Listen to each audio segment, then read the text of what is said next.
আসসালামু আলাইকুম। ডাটা আর আলু দিয়ে গোশত রান্না করব নারকেলের দুধ দিয়ে। তেল দিয়ে দেব,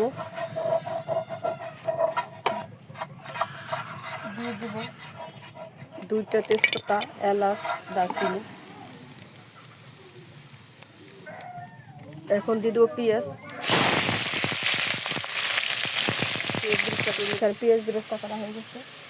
এখন আমি 3 টেবিল চামচ মশলা দিলাম।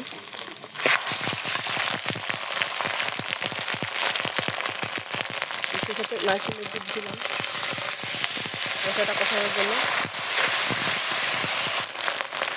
দিয়ে দিলাম লবণ আর টমেটো পেস্ট 1 কাপের মতো।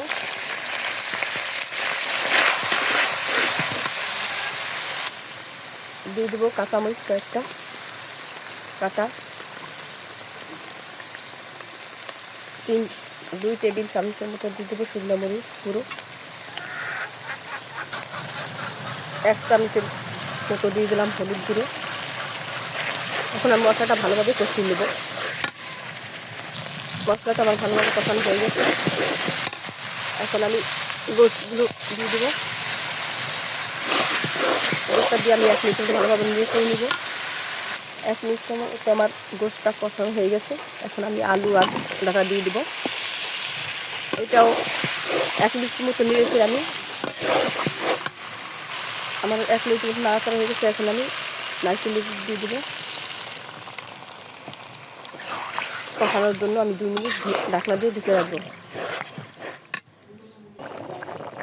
কষাইতেছি।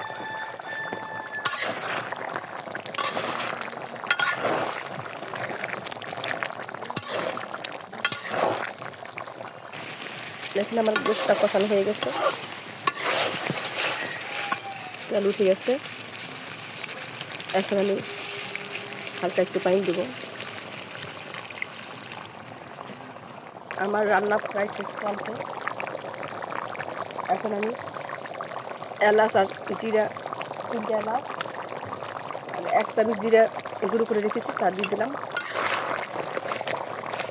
এখন আমি আমি তরকারিটা নামিয়ে নিব। রান্না এই পর্যন্ত, আবার নতুন কোনো ভিডিও নিয়ে আপনাদের সামনে উপস্থিত হব। সে পর্যন্ত ভালো থাকুন, সুস্থ থাকুন। আর প্লিজ আমার চ্যানেলটা সাবস্ক্রাইব করুন, আমার পাশে থাকুন।